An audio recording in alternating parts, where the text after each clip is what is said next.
आरहत वाङ्मय में कहा गया है, तहीयानम तु भावाणम, जो तथ्य हैं भावेणं उपदंसनम उपदेशनम, सब भावे उपएषणं, भावेणं सद्दहन्तस्य सम्मत्तम तम वियाहियम आश्रय। एक लड़का एक युवा साधु के पास आ गया। युवा साधु अध्ययनशील था। लड़का भी स्कूल में पढ़ने वाला एक छात्र था।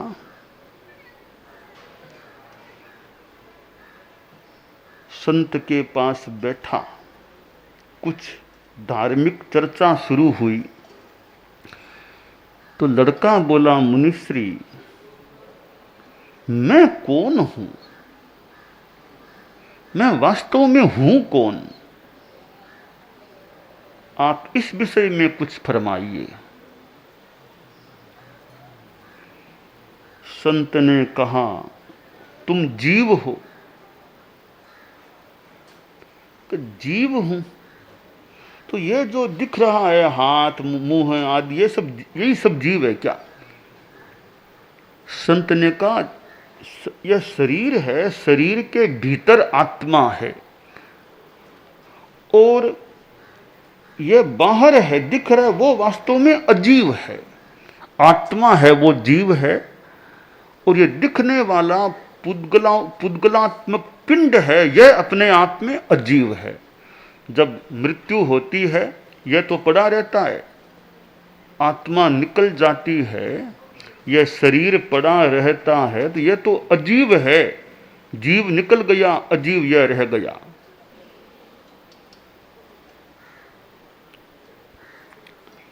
कि अच्छा मैं जीव हूं और यह मेरे साथ में है, वो अजीव है।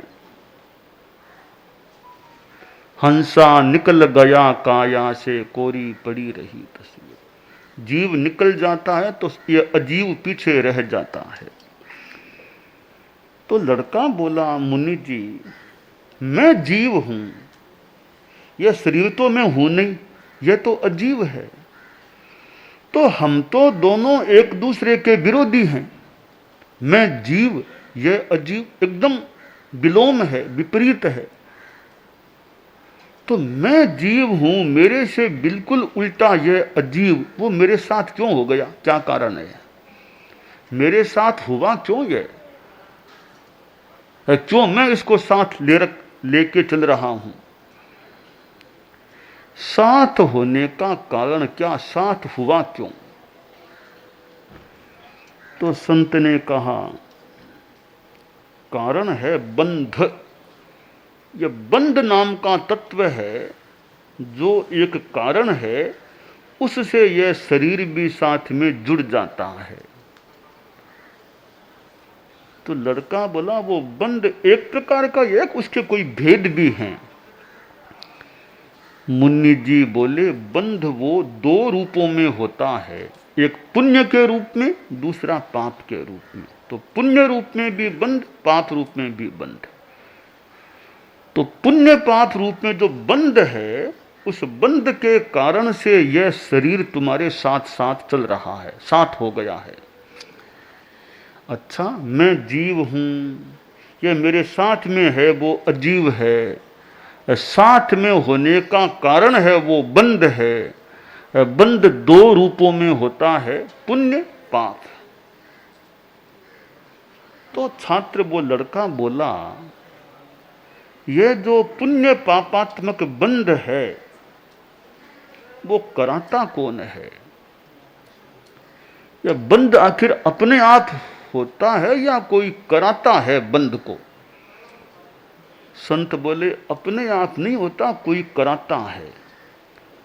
तो मुनि जी मुझे उसका नाम आप बताओ, वो बंध कराने वाला तत्व कौन है? तो संत ने कहा, आसवो, आश्रव। आश्रव नाम का एक तत्व है जो बंध कराता है। वो कर्मों का आगमन का वो मार्ग है आश्रव, उससे वे कर्म आते हैं, बंद हो जाता है। अच्छा, आश्रव बंध कारक है। यह मैंने जान लिया कि बंध कारक तत्व आश्रव है।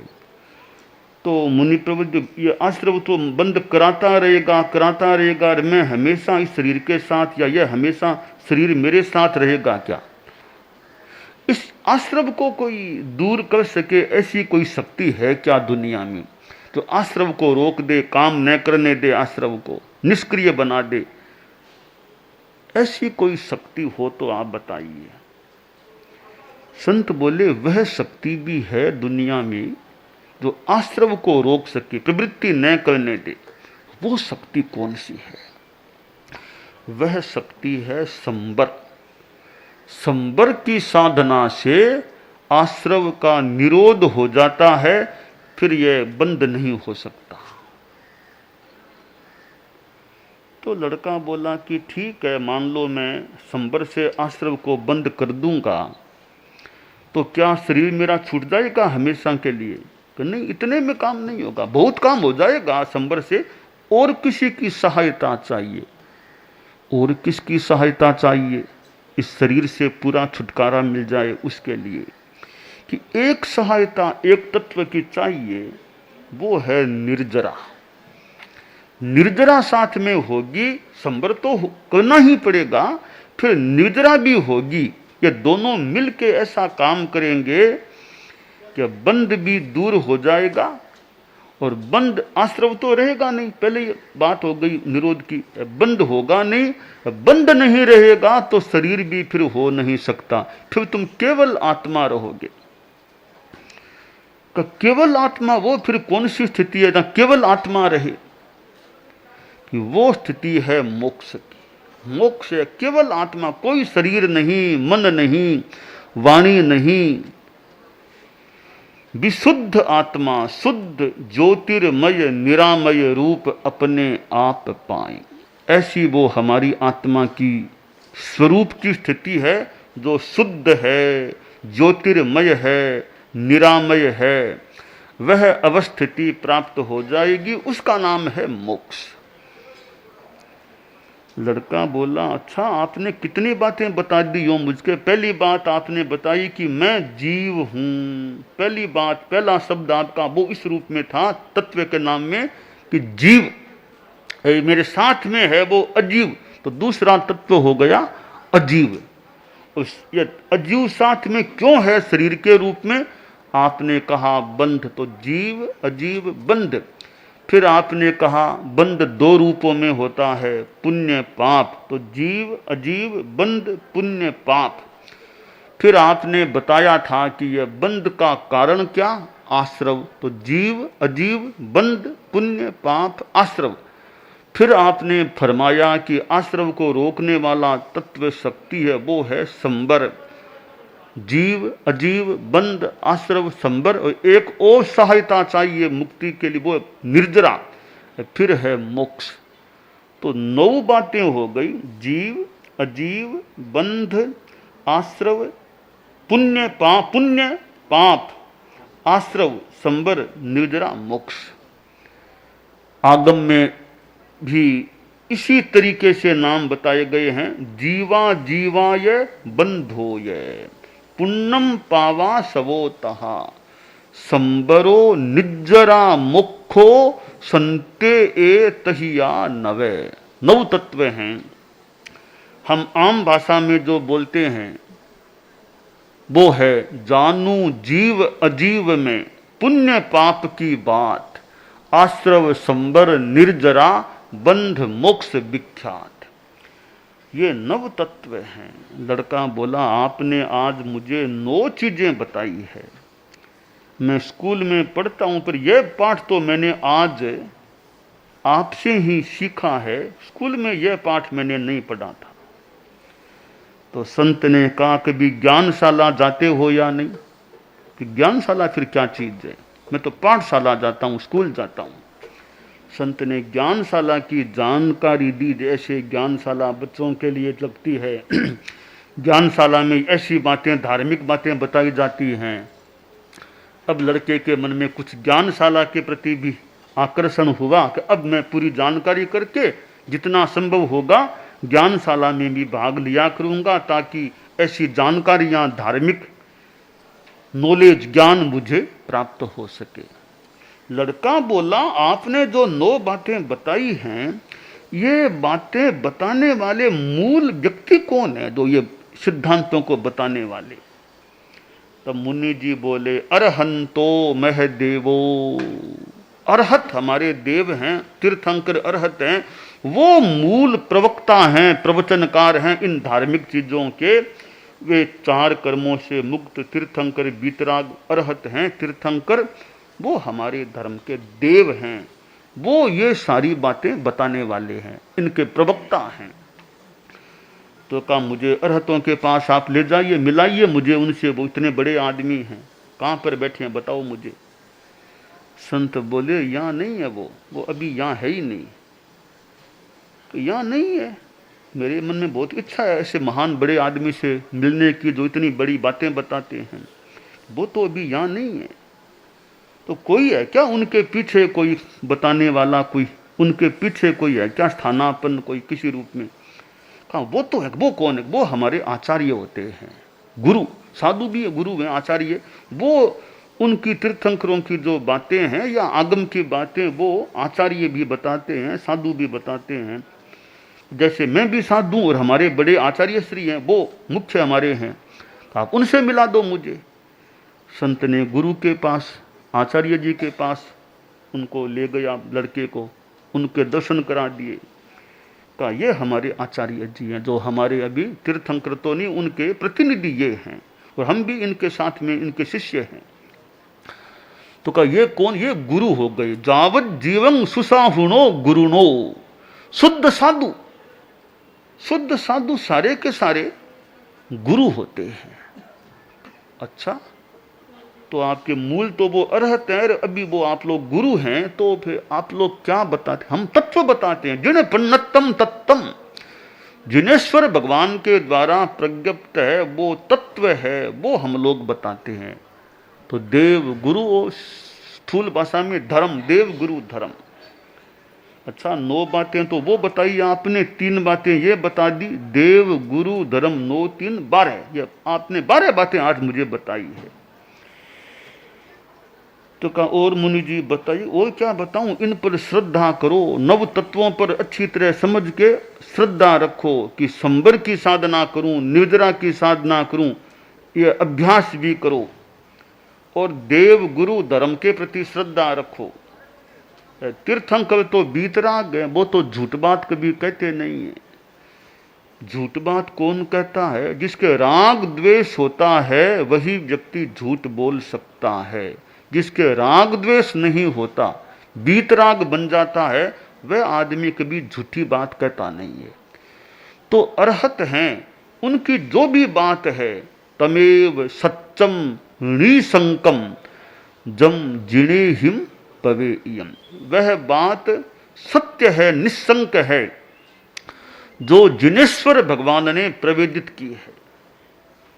इसलिए यथार्थ पर श्रद्धा रखो। जिनेश्वर भगवान की जो भी बात है वह सही है या सही बात है, उस पर हमारी श्रद्धा है। लड़का बोला, बहुत ही एक सुंदर पाठ, सुंदर क्लास आज मेरी लगी है। एक कक्षा में मुझे मानो भाग लेने का मौका मिला है। आपने तो मुनि जी एक अध्यापक की तरह, टीचर की तरह, शिक्षक की तरह मुझे आपने पढ़ाया है, और आपके गुरुजी से भी मुझको मिला दिया, दर्शन भी करा दिए। तो मेरा आज का दिन तो मेरे जीवन का बड़ा महत्वपूर्ण हो गया। और कुछ आप फरमाओ। और तो क्या, जो मैंने बातें बताई अब उनकी एक दीक्षा ले लो, सम्यक्त्व दीक्षा ग्रहण कर लो। तो मुनि जी ने उस लड़के को सम्यक्त्व दीक्षा के कुछ नियम बताए। देखो, अंडा मांस मच्छी कभी नहीं खाना, शराब नहीं पीना, आत्महत्या नहीं करना, दूसरे आदमी की हत्या नहीं करना, देव गुरु धर्म के प्रति श्रद्धा रखना, नमस्कार महामंत्र कम से कम 21 बार का विशेष परिस्थिति के सिवाय रोज जप करना, ये बातें बताई। विधिवत उसको सम्यक्त्व दीक्षा प्रदान कर दी। देखो, तुमको अब सम्यक्त्व दीक्षा दे दी है, तुम जीवन में अच्छा रहने का प्रयास करना। लड़के ने अनुभव किया, आज मुझे कुछ प्राप्त हो गया, विशेष चीज आज मुझे मिल गई। सम्यक्त्व रत्नान्न परम ही रत्नम, सम्यक्त्व मित्रान्न परम ही मित्रम, सम्यक्त्व बंधोर न परो ही बंधु, सम्यक्त्व लाभान्न परो ही लाभ है। आज मुझे मानो एक रत्न मिल गया है, सम्यक्त्व रत्न मिल गया है, जो बड़ा रत्न है। संस्कृत में कहा गया, धरती पर 3 रत्न होते हैं। पृथिव्याम त्रीणि रत्नानि, जल मन्नम सुभाषितम, मूढ़ई पाषाण खंडेषु रत्न संज्ञा विधीयते। आश्रय कि धरती पर 3 रत्न हैं। एक तो यह जल, पानी भी एक रत्न है। बिन पानी सब शून, पानी नहीं हो तो आदमी कितना कष्ट में आ जाए। तो जल भी दुनिया में एक धरती का रत्न है। दूसरा रत्न है अन्नम, अनाज। अनाज भी एक दुनिया का रत्न है, जो आदमी के शरीर को पोषण देने वाला होता है। आदमी भोजन करता है अनाज का। तीसरा रत्न है सुभाषित, अच्छी वाणी, संतों की वाणी, अच्छी वाणी, ज्ञान की वाणी, सुक्ति, वो भी एक दुनिया में रत्न है। अच्छी बात को सुनकर आदमी सुख शांति को प्राप्त कर सकता है, अच्छे रास्ते पर चल सकता है। तो सुभाषित भी एक रत्न होता है। अब ये जो बातें नव तत्व आदि की, वो सुभाषित में आ गई। संत ने सुभाषित से ये बातें बताई, तो उस लड़के के लिए तो वो रत्न हो गया। तो सम्यक्त्व से बड़ा मानो एक अपेक्षा से दूसरा कोई रत्न नहीं होता। यह बड़ा रत्न है। और दुनिया में मित्र होते हैं, तो सम्यक्त्व एक बड़ा मित्र है। सम्यक्त्व से बड़ा मानो कोई दूसरा मित्र नहीं। दुनिया में भाई कि मेरा भाई, सबसे बड़ा भाई हमारा सम्यक्त्व है। वो सबसे बड़ा हमारा भाई है। कि कमाई करो, लाभ करो, दुनिया में सबसे बड़ी कमाई सम्यक्त्व की प्राप्ति है। सम्यक्त्व आ गया तो कितनी बड़ी कमाई, लाभ हमको हो गया। तो सम्यक्त्व रत्नान्न परम ही रत्नम, सम्यक्त्व मित्रान्न परम ही मित्रम, सम्यक्त्व बंधोर न परो ही बंधु, सम्यक्त्व लाभान्न परो ही लाभ है। तो ऐसा यह सम्यक्त्व है। तो आदमी को सही ज्ञान करने का प्रयास करना चाहिए कि शुद्ध देव को देव माने। एक तो आदमी उल्टा मान ले, अदेव को देव मान ले, तो क्या होगा? अदेवे देव बुद्धिरिया, अदेव में देव बुद्धि हो जाए। गुरु धी रघुरव चया, गुरु में गुरु की बुद्धि हो जाए। अधर्म में धर्म बुद्धिरिया, धर्म को धर्म मान ले। मिथ्यात्वम ही तदुच्यते, वो मिथ्यात्व कहलाता है। अदेवे देव बुद्धिरिया, गुरु धी रघुरव चया, अधर्मे धर्म बुद्धिरिया, मिथ्यात्वम ही तदुच्यते। देव को देव मान, जो बीतराग नहीं है उनको अपना धर्म का देव मान ले, और जो साधु है ही नहीं उनको गुरु मान ले, हिंसा झूठ आदि को धर्म मान ले। ये उल्टी श्रद्धा हो गई है, तो वो फिर मिथ्यात्व हो जाता है। और देव में देव बुद्धि, सुदेवे देव बुद्धिरिया, गुरुधि सुगुरव चया, धर्मेथ धर्म बुद्धिरिया, सम्यक्त्वम ही तदुच्यते। सही देव में देव बुद्धि, सुगुरु में गुरु बुद्धि, सही धर्म में धर्म की बुद्धि है, तो वो सम्यक्त्व कहलाता है। तो हम अपने ज्ञान को, श्रद्धा को सही रखने का और सम्यक्त्व को सही रखने का, पुष्ट रखने का प्रयास रखें, यह काम्य है।